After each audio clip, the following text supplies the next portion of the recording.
Bonjour Evelyne. Bonjour Claude. Alors nous sommes à la Coupole Oui. et nous avons fait appel une deuxième fois à Lucille. Oui. Explique-nous. Alors Lucille nous avait charmé au pied de cochon et nous avons pensé qu'à la Coupole, dans un lieu raffiné, artistique, elle serait parfaite. Et alors, elle a été comment? Elle a été absolument parfaite, ce qui est un pléonasme. Eh bien, nous sommes tous ensemble pour profiter d'un établissement de renom qui exalte l'histoire, la période donc de l'entre-deux-guerres et ce style si français et puis après international de l'art déco. Une de ces brasseries si connues de Montparnasse, qui était un lieu de rencontre, d'échange, un lieu d'inspiration, un lieu d'audace, qui est là, donc ouvert au 102 boulevard Montparnasse depuis 1927. Il a ouvert, il a été inauguré donc le 20 décembre 1927, c'était un 20 décembre, comme l'avait suggéré l'ami des fondateurs de ce lieu. L'ami, c'était Kurnonski, un grand gastronome, qui disait « le vin dissipe la tristesse, donc il faut que ce soit un vin ». Donc c'était le 20 décembre 1927, 2000 personnes invitées. Et depuis également des milliers de personnes qui viennent manger, qui viennent danser, qui sont venus jeter le cochonnet aussi, exposer leurs œuvres et faire de nombreux projets. Voilà, donc ce décor qui a en partie gardé son mobilier, ses éléments d'origine dont je vais vous parler, est un lieu que certains connaissent. J'imagine que vous avez peut-être eu l'occasion peut-être de venir dès le matin pour un petit déjeuner, ou pour un déjeuner, pour un goûter, pour un dîner, pour une soirée dansante, voilà. Et essayer de vous donner quelques commentaires historiques et faire revivre ces grandes heures de l'entre-deux-guerres si artistique. Alors en effet, la Coupole tire son nom de la coupole qu'il y avait au-dessus de votre tête, qui avait été donc choisie comme nom par les deux entrepreneurs auvergnats, Ernest Lafont et René Fraud, qui travaillaient juste précédemment, en fait, tout près d'ici, c'est-à-dire à la brasserie du Dôme. Carrefour Vavin, ce endroit mythique qui est aujourd'hui la place Picasso. Depuis 1984, elle s'appelle Picasso. Carrefour Vavin, où sont là ces 4 brasseries. La Rotonde d'un côté, le Dôme de l'autre, le Select en face de vous, et puis enfin la Coupole. Donc en effet, ces 2 Auvergnats travaillaient pour la brasserie Dôme, qui avait été créée par un Auvergnat aussi, Monsieur Chambon. Ils espéraient racheter cette brasserie, mais ils n'ont pas pu. Alors, fort de leur conviction, et ils connaissaient tellement, si vous voulez, tous ceux qui passaient sur ce boulevard, ils ont décidé courageusement d'acheter un emplacement qui était ici, en fait, un lieu de stockage de charbon, de bois, qui était d'ailleurs très sale. Les gens traversaient pour ne pas se salir. Et un chantier très important, parce qu'il a fallu stabiliser, d'abord créer de profondes fondations pour élever une grande salle, vous y êtes, une grande salle de plus de 800 mètres carrés qui allait accueillir leurs rêves. Ça, c'est donc en 1927. Il y avait déjà en face le Select, qui avait été inauguré 4 ans avant, qui était la première brasserie ouverte non-stop. Et donc, ils vont faire de même. La brasserie sera ouverte nuit et jour. Et il y aura 400 employés dans cette brasserie. 400 employés, aujourd'hui, il y en a à peu près 140. Leur rêve étant aussi d'ouvrir à l'étage un restaurant d'été ouvert et un dancing. C'est ce qui va être ouvert dans l'année suivante, en 1928.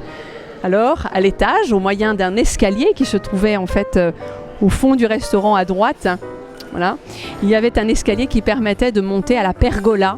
C'était le nom du restaurant, qui au départ était ouvert. Et alors, il était très agréable, sorte de terrasse sur cet grand espace. Mais quand la pluie arrivait inopinément, toute la clientèle, puis on n'avait pas les yeux rivés sur la météo, n'est-ce pas, comme on le fait tout le temps avec nos applications. Donc on était surpris par la pluie et il fallait redescendre, se précipiter ici dans la salle, qui était parfois d'ailleurs déjà pleine. Alors, rapidement, ils ont entrepris de créer un toit coulissant Donc ce restaurant a été du coup couvert et il a été également coiffé, on pourrait dire, d'une terrasse où l'on jouait aux boules. Voilà, donc autour de vous d'ailleurs, c'est une sorte de galerie de photos qui évoque cette histoire. Et non loin de nous, on peut voir Othon Friese, certains de ces peintres cubistes qui lâchèrent leurs cubes pour les boules et se retrouvaient avec plaisir là en haut de la coupole. Et ça se passe comment là? Explique-nous cette conférence, comment ça se déroule exactement? Alors ça s'est déroulé en 2 temps. Dans un premier temps, nous sommes installés. Lucille nous a parlé tandis que nous savourions un chocolat chaud, un thé ou un goûter, voilà, une sucrerie. Ces piliers qui finalement portaient une sorte de coupole qui était au centre et qui n'existe plus parce que elle a été fermée après qu'on ait construit les étages supérieurs. Cette coupole qui donnait son nom, bien sûr, à la brasserie, qui donne essence. Alors, du bas au plafond, avant de revenir au pilier, vous avez ce sol qui est en partie d'origine. Vous voyez la qualité des matériaux utilisés. C'est un sol dont la faïence, les sortes de tesselles, sortes de mosaïques, ont été réalisées à Choisy-le-Roi. Choisy-le-Roi était une ville très industrielle. Il y avait de grandes maisons de verrerie, de faïencerie. Voilà, Choisy-le-Roi, les faïenceries de Choisy-le-Roi ont aussi travaillé pour le métro. Il y a eu plein de grandes commandes. Donc ça, c'était fait sur mesure, à la demande. Donc un motif particulier dessiné pour cette coupole. Toujours en place, avec ces tons, vous voyez, ocre, un peu brun, et puis ces disques qui peuvent vous faire penser aux compositions abstraites de Sonia Delaunay, Robert Delaunay, cet esprit justement symétrique, épuré de l'art déco. Et ensuite, nous avons déambulé le long de la coupole et nous sommes même descendus dans la salle de danse pour rêver un peu aux années passées. Plus de 90 ans, dans les années 80. Il avait là, donc au-dessus, vous avez les photos de ces ambiances de danse. Vous voyez, il y a eu beaucoup de monde, c'était très dense. Également, là, la deuxième photo avec cette fontaine lumineuse, cette vasque là, qui n'a pas d'eau, mais on y avait mis des plantes à ce moment-là. Et vous voyez, tout un vestige de table. Et l'ouverture du plafond, vous devinez là, les tables qui étaient à l'étage au-dessus. Voilà. C'était en 1988.